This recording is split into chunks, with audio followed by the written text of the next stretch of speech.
Total energy provided by a circuit. जो हमारा आज का टॉपिक है, ये टॉपिक है formula for the heat produced in a conductor. तो इसमें लिखिए total heat provided by circuit. किसी सर्किट से कितनी हीट प्रोवाइड हो रही है, किसी सर्किट में कितना हीट आ रहा है। जैसे क्या होगा, जब किसी सर्किट में करंट फ्लो होगा तो करंट फ्लो होने की वजह से क्या आएगा, उसमें इलेक्ट्रॉन फ्लो होंगे।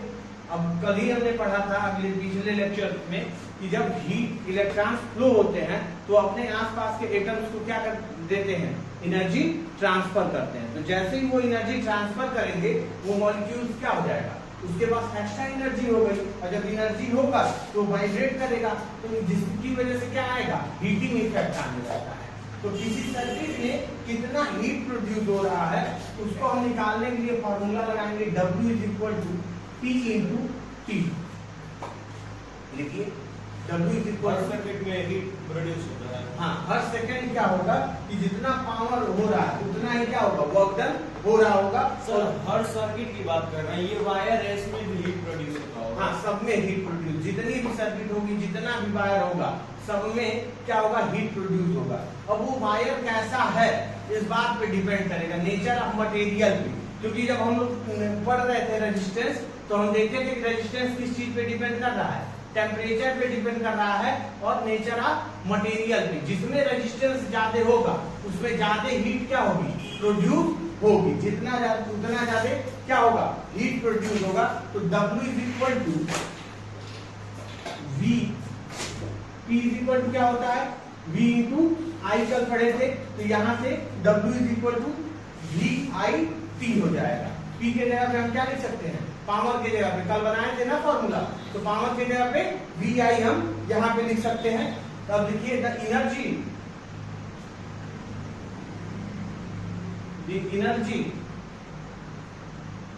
spent by the energy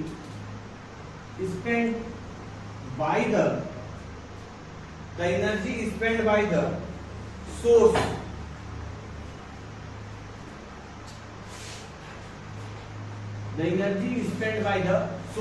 जो सोर्स है उससे कितनी एनर्जी निकली, जितनी एनर्जी निकली होगी वही क्या होगा, वो एनर्जी जो है सोर्स। अब ये W is lost in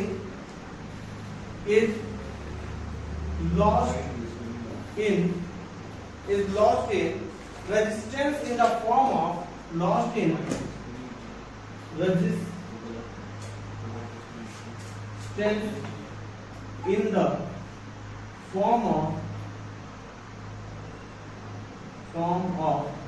heat. जो वर्क डन हो रहा है, इसी वर्क डन की वजह से क्या जनरेट हो रहा है, ये जो वर्क डन हो रहा है इसी वर्क डन की वजह से क्या जनरेट हो रहा है, हीट जनरेट हो रहा है। तो जो एनर्जी लॉस हुई, the energy spend by the source, जो एनर्जी सोर्स के द्वारा स्पेंड की गई, खर्च की गई, वो कितनी है, वर्क डन के फॉर्म में W के फॉर्म में है। और ये जो W के फॉर्म में एनर्जी है वो क्या हो जाएगी, is lost in the resistance. वही रेजिस्टेंस में क्या हो रहा है, खर्च हो रहा होगा, और ये किसके इक्वल होगी, in the form of H के फॉर्म में। यही W की एनर्जी जो है वो क्या हो रही है, स्पेंड हो रही है। तो W = क्या हो जाएगा, H हो जाएगा। तो व्हाट इज H हीट है कि कितना हीट प्रोड्यूस हुआ है। हीट प्रोड्यूस को हम H से यहाँ डिनोट कर रहे हैं। और what is W is work done, कल हम लोग पढ़े थे इसके बारे में। मतलब सिर्फ दोनों इक्वल है। हाँ, ये दोनों इक्वल है। जैसे तुम क्या कर रहे हो, तुम कहीं, जैसे तुम दौड़ रहे हो, मान लो तुम क्या किए, दौड़े, तो क्या किए, वर्क किए, दौड़ने का वर्क किए ना, तो उसके बाद तुम्हारे शरीर में गर्मी आ जाती है। उसी तरह से जब इलेक्ट्रॉन्स दौड़ रहे हैं, तो इलेक्ट्रॉन्स दौड़ रहे हैं तो वर्क डन कर रहे हैं, तो जो वर्क डन किया उसकी वजह से सिस्टम में कितना हीट प्रोड्यूस हो गया, वही चीज है। तो हीट प्रोड्यूस को यह से दिखाएंगे। तो formula for heat produce in the conductor, तो कंडक्टर में कितना हो रहा है उसके बारे में। अब देखिए यहां से H = क्या हो जाएगा, VIT। W की जगह पे ये क्वेश्चन नंबर 1 से अगर लिखना चाहें, फ्रॉम 1। अच्छा, एक चीज ध्यान से देखिएगा, बहुत ही आसान है ये, बहुत आसान है, आप एक एक स्टेप जानते हैं और बस उसको लिखते जाना है, आपका फार्मूला बनता जाएगा। किसके लिए? Heat produce in conductor. ये चीज इक्वल टू क्या आ गया? VIT। नोट कर लीजिए, फर्स्ट फार्मूला है। ठीक है, कौन सा फार्मूला है? फर्स्ट है, फर्स्ट फार्मूला बन गया ये। अच्छा, और क्या जानते हैं आप? V इज इक्वल टू क्या जानते हैं? V इज इक्वल टू क्या जानते हैं? IR जानते हैं। क्या जानते हैं? V is equal to IR। अगर इसमें उठा के पुट कर दीजिए तो सेकंड फॉर्मूला क्या बनेगा? H is equal to V के जगह पे I और R लिख रहे हैं, IR इंटू IT। तो फार्मूला सेकंड वाला क्या बनेगा? H is equal to I square RT। I square RT। ये सेकंड सर, ये W इज इक्वल टू भी लिख सकते हैं हम लोग। हाँ, W इज इक्वल टू भी लिख सकते हैं, IRT होता ही था वहां। ठीक, तीसरा फार्मूला बनाइए, थर्ड फार्मूला। थर्ड फार्मूले में आप क्या जानते हैं? थर्ड फार्मूला बनाइए। I इज इक्वल टू क्या जानते हैं? V upon R। I is equal to क्या होता है? V upon R। तो H इज इक्वल टू क्या हो जाएगा? V square upon R square RT। किसके जगह पे रखे हैं? I स्क्वायर की जगह पे हम पुट कर रहे हैं V square upon R square. ये पुट किए, ये क्या किए? यहाँ पे पुट कर दिए तो V स्क्वायर। अब देखिए, एक से एक कट गया तो H बराबर क्या आ गया? V स्क्वायर T अपान R। V स्क्वायर T अपान R। V square into T upon R। ये तीन फार्मूला बन गए। किसके लिए है? हीट प्रोड्यूस के लिए। अच्छा, इसकी यूनिट कितनी होती है? पावर की यूनिट कितनी होती है? पावर का यूनिट, पावर को P से रिप्रेजेंट करते हैं और इसका यूनिट क्या होता है? वॉट होता है। और वॉट को किससे रिप्रेजेंट करते हैं? कैपिटल W से। ये याद रखिएगा, पावर की यूनिट क्या होती है? वॉट, और इसको रिप्रेजेंट किससे करते हैं? W से। ठीक है, इसका मतलब क्या होगा? मान लीजिए हम लोग 100 वाट लिए, 100 वाट का मतलब क्या होगा? 100 वाट का मतलब आप बताइए क्या हुआ? फार्मूला कोई याद हुआ आपको? P का, P बराबर फार्मूला सर कितना जूल वर्क हो रहा है कितने टाइम? हाँ, work done upon time. Work done upon time, यानी 1 वाट में 1 जूल बटे 1 सेकेंड। 1 वाट बराबर, 1 वाट को अगर आप डिफाइन कर रहे हैं तो 1 जूल 1 जूल अपॉन 1 सेकेंड। अगर 1 सेकेंड में 1 जूल का ही काम हो रहा है तो वहां पे कितना पावर है? वो सब 1 वाट। 1 जूल क्या काम हो रहा है? कोई इलेक्ट्रॉन 1 जूल जाते होंगे ना, 1 पॉइंट से दूसरे पॉइंट। 1 जूल जो वर्क हो रहा है वो 1 जूल वर्क का मतलब क्या है? वर्क का फार्मूला क्या होता है? W का, F इंटू DF।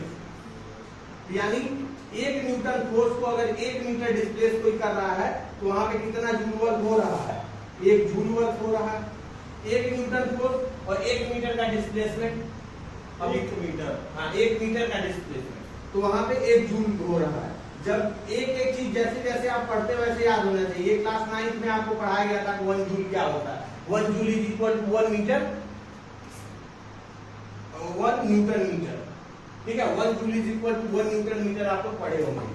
ठीक है, डिराइव्ड यूनिट्स में। तो यहाँ पे पावर का यूनिट क्या होता है?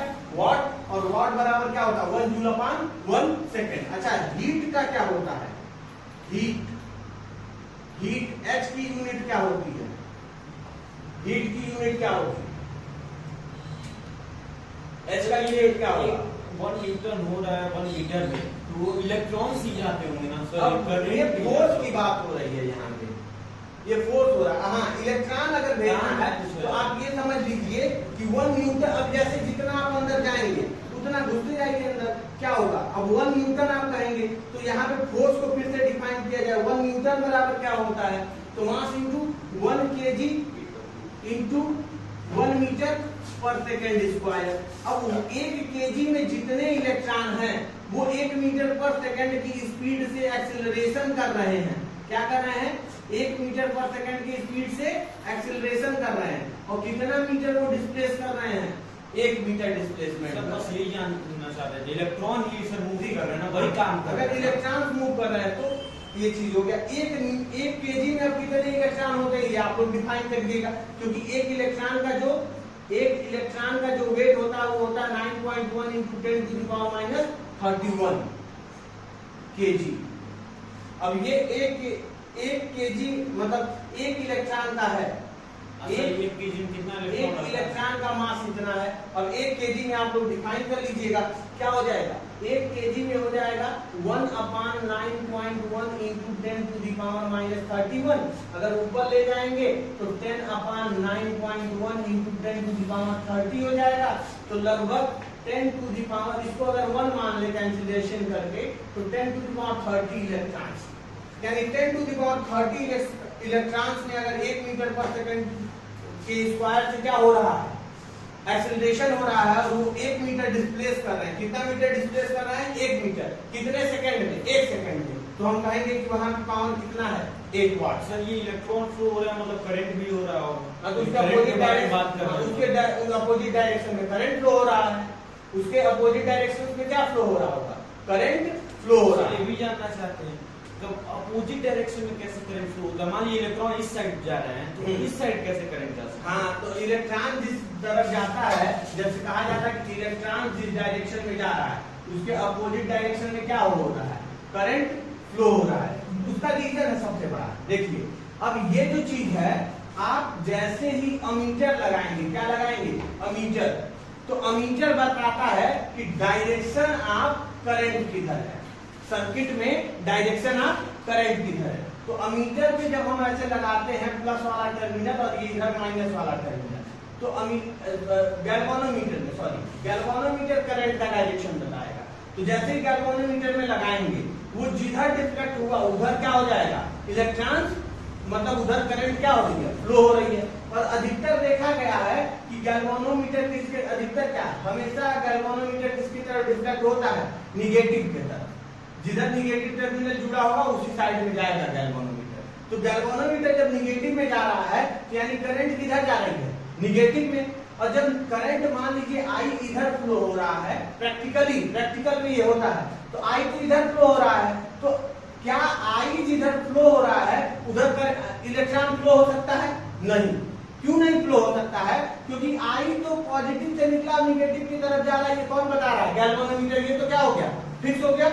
अब दूसरी चीज, यहाँ इलेक्ट्रॉन की क्या है, इफिशियंसी है, क्या है, इलेक्ट्रॉन की इफिशियंसी है। तो जब इलेक्ट्रॉन यहाँ जाते हैं, तो जहां इलेक्ट्रॉन ज्यादा रहेगा वहां से इलेक्ट्रॉन किधर जाएगा, जहां इलेक्ट्रॉन कम होगा। तो इलेक्ट्रॉन यहाँ से निकल के इधर जाता है, पॉजिटिव टर्मिनल। इतना तो समझ गए, लेकिन अभी भी कंफ्यूजन है। ये सब जो करंट है वो पॉजिटिव से निगेटिव कैसे चला जाता है। मान लीजिए इलेक्ट्रॉन के द्वारा हीट जाता में होगा आ जाते हैं, इसको हीट से समझिए। जैसे हीट जो होता है, अब आप कहेंगे कि सर हीट, जैसे सुनिए पहले हीट वाला समझ लीजिए, फिर करंट वाला समझेंगे, क्योंकि हीट पहले आया था, थर्मोडायनेमिक्स वाली चीज, करंट तो बाद में बना ना। हीट वाले में क्या होता है, जहां पे ज्यादा गर्मी होती है, जहां हीट ज्यादा होता है, उधर से हीट किधर जाता है, लो की तरफ, लो की तरफ, जहां ठंडा होता है। जहां गर्म है, एक जगह गर्म कर रहे हैं तो यहाँ गर्म हो रहा है, तो जहां गर्म होगा वहां से किधर जाएगा, जहां लो होगा। तो जहां हाई पोटेंशियल होगा वहां से किधर की तरफ जाएगा, लो पोटेंशियल की तरफ। जब हाई पोटेंशियल से लो पोटेंशियल की तरफ जाएगा, करंट का फ्लो किधर होगा, जिस डायरेक्शन में पोटेंशियल कम होता है उस डायरेक्शन में करंट का क्या होता है, फ्लो होता है। पोटेंशियल ज्यादा कहाँ है, प्लस पे, पोटेंशियल कम कहाँ है, माइनस पे। मतलब सर एक दूसरे मॉलिक्यूल से टकराते हुए नहीं, वो तो टकराने उकराने का काम तो इलेक्ट्रॉन का है, करंट टकराता उकराता नहीं है। कैसे फ्लो करता होगा, किस पे, सरफेस पे। दो तीन चीजें, जब इलेक्ट्रोस्टैटिक्स पढ़ेंगे तो 2-3 तरह का चार्ज, करंट उस वायर के अंदर फ्लो होता है, लेकिन इलेक्ट्रोस्टैटिक्स में उसके सरफेस पे भी फ्लो हो सकता है। बात आई समझ में। तो ये चीज, करंट वायर के अंदर फ्लो हो रहा है, मिलियंस ऑफ द इलेक्ट्रॉन्स हैं, ठीक है। और सुनिए, देखिए कुछ ज्यादा नहीं है, कोई वायर है, इस वायर में millions of the millions electron है। हम यहाँ पे सिर्फ पोटेंशियल जनरेट करते हैं, और जैसे ही पोटेंशियल जनरेट किए तो क्या होता है, पोटेंशियल जनरेट होते ही, जैसे ही पोटेंशियल जनरेट हुआ, पॉजिटिव टर्मिनल बनाए, तो इस पॉजिटिव टर्मिनल की तरफ इलेक्ट्रॉन अपने आप क्या होना शुरू हो जाते हैं, फ्लो करना शुरू हो जाते हैं। जो किसी भी मेटल्स में ज्यादा से ज्यादा जितने इलेक्ट्रॉन है वो क्या होना शुरू हो जाएंगे, इधर फ्लो होना शुरू हो जाएंगे। क्यों होंगे? क्योंकि जहां पॉजिटिव बना है वहां चार्ज जाके उसको क्या करना चाहेंगे? न्यूट्रलाइज करना चाहेंगे, उसको कम कर देना चाहेंगे कि यहाँ पे भी क्या हो जाए, एक बैलेंस बन जाए। तो जितने फ्री इलेक्ट्रॉन्स होंगे कंडक्टर्स के, वो कहां फ्लो होना शुरू हो जाएंगे? इधर। और जब फ्री इलेक्ट्रॉन्स इधर फ्लो होने शुरू हो गए तो एकदम सिंपल सी बात है, करंट क्या होगी? इधर फ्लो होना शुरू हो जाएगी।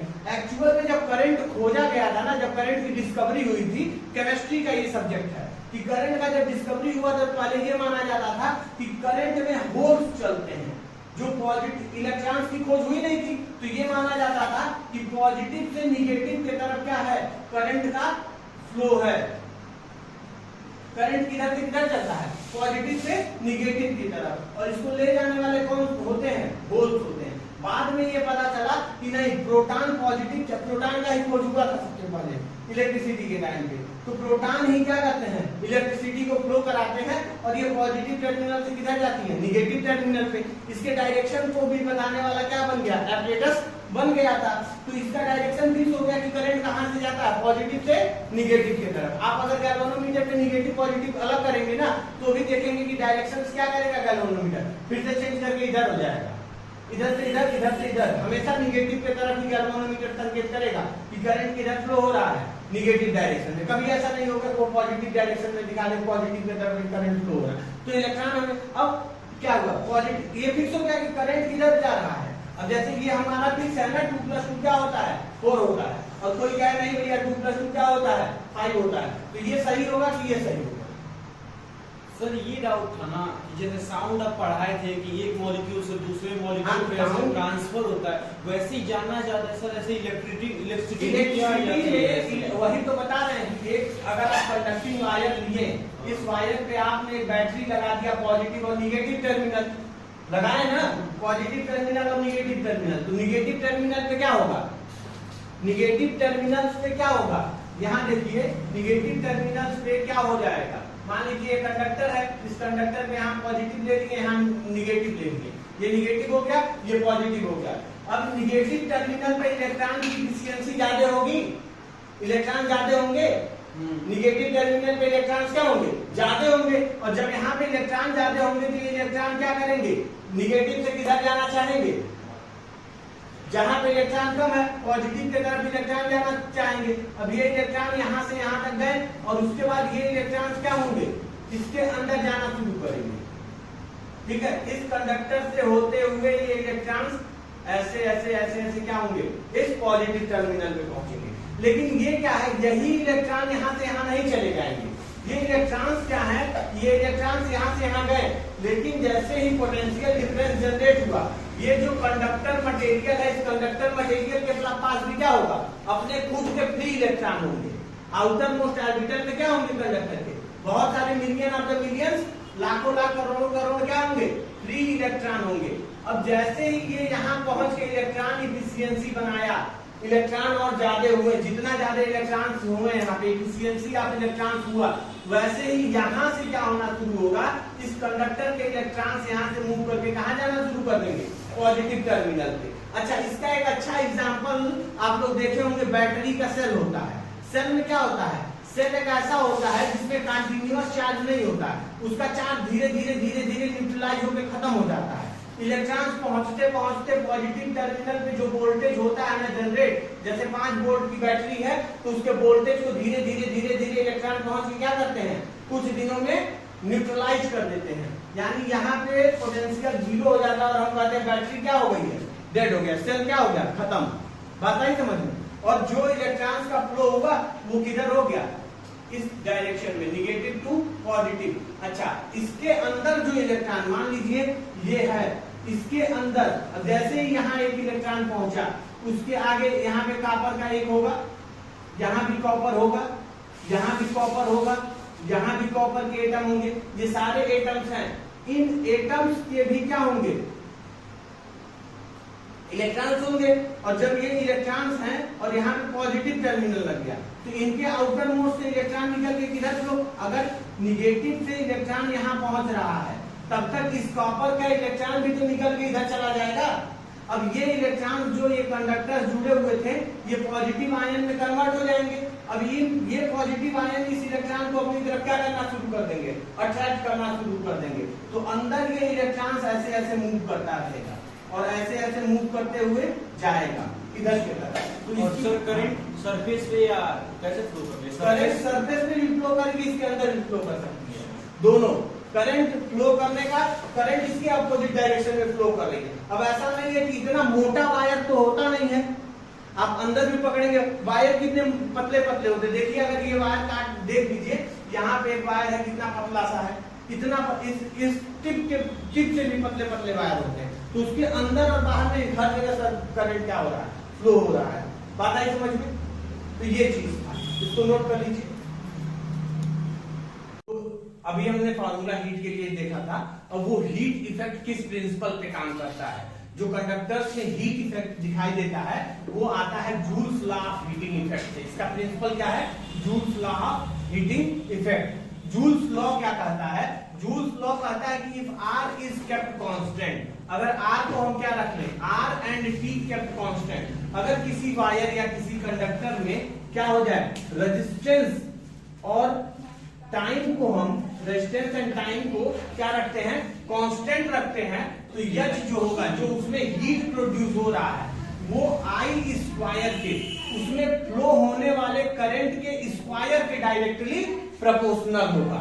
दूसरा क्या है कि अगर R और I को, अगर किसी वायर के रेजिस्टेंस को और उसमें फ्लो होने वाले करंट को हम क्या कर ले, क्या कर दे, कांस्टेंट कर दे कि इसका रेजिस्टेंस 5 वोल्ट है, इसमें 5 ओम है, इसमें 5 एम्पियर का करंट फ्लो हो रहा है, तो जो हीट होगा वो टाइम के डायरेक्टली प्रोपोर्शनल होगा। अधिक टाइम तक अगर हीट फ्लो हो रहा है तो ज्यादा क्या होगा आपका हीट, अधिक टाइम तक करंट फ्लो हो रहा होगा तो ज्यादा क्या करेगा, उतना ही ज्यादा हीटिंग इफेक्ट आएगा। जैसे हम क्या होता है, अगर 20 मिनट, आधे घंटे, 1 घंटे मोबाइल चलाते हैं तो मोबाइल गर्म नहीं होती, लेकिन अगर हम 12 घंटे, 13 घंटे, 14 घंटे लगातार मूवी लगाते रहे, चार्ज में फोन लगा के छोड़ दे, तो हम देखेंगे कि जितना ज्यादा फोन चल रहा है, जितने ज्यादा घंटे, उतना ही धीरे धीरे धीरे धीरे वो क्या होता जाएगा, गर्म होता जाएगा। पंखे को हम देखते हैं कि जब 15 घंटा, 16 घंटा, 17 घंटा पंखा लगातार चल रहा होता है और छूते हैं तो क्या होता है, वो एकदम हीट हो गया रहता है, गर्म हो गया रहता है। तो यानी रेजिस्टेंस फिक्स है, करंट फिक्स है पंखे में और चल रहा है, तो जितने ज्यादा टाइम चलेगा उतना ज्यादा क्या होगा, हीटिंग इफेक्ट उसमें आ रहा है। तीसरा क्या है कि अगर हम किसी भी मतलब अप्लायंस में आई को और किसको एंड टी को, टाइम और करंट को क्या कर दे, फिक्स कर दे, तो जो उसमें हीटिंग इफेक्ट आएगा ना वो आर के डायरेक्टली प्रोपोर्शनल होगा। यानी H is directly proportional to the square of current, H is directly proportional to time, H is directly proportional to resistance of. मतलब सर ये तो हमेशा होता है। हाँ, पंखा देर तक हम लोग चलाते हैं तो हीट होता है, हाँ, हीट होगा तो धीरे हल्का फुल्का चलने लगेगा। हाँ, तो ये इसी धीरे चलना तो अलग प्रॉपर्टी है, लेकिन हीट होना इसी कारण से होता है क्योंकि R और I क्या होता है, कांस्टेंट रहता है, तो टाइम जितना ज्यादा देर तक चलाएंगे उतना वो क्या होगा, हीट होता है। इसी तरह से करंट का, तो अब जूल्स ने क्या कहा कि इक्वेशन नंबर 1, 2 और 3 को अगर हम मिला दे तो H क्या है, डायरेक्टली प्रोपोर्शनल टू I स्क्वायर TRT, या H is directly proportional to IRT, I square RT। ये जूल्स लॉ का फॉर्मूला हो गया। अच्छा, 1 joule is equal to 4.2 calorie होता है। कितना होता है, 4.2 कैलोरी होता है। और इसी के साथ ये चैप्टर ओवर होता है और इस चैप्टर से रिलेटेड जितने भी न्यूमेरिकल क्वेश्चंस हैं उसकी एक स्पेसिफिक वीडियो बना के मैं डालूंगा, तो जो इंपॉर्टेंट बोर्ड के क्वेश्चंस हैं उनका न्यूमेरिकल होगा। और आप सभी लोग इस चैप्टर को पूरा तैयार करिए। इस चैप्टर से बोर्ड में मैक्सिमम 8 से 10 नंबर का क्वेश्चन आता है। क्लास 10 के बोर्ड एग्जाम में 8 से 10 नंबर के क्वेश्चन यहाँ से लिए जाते हैं और आज 30 नंबर का टोटल पेपर जो है 27 नंबर का आपका, उसमें से 8-10 नंबर का क्वेश्चन यहाँ से आएगा। Thank you everyone.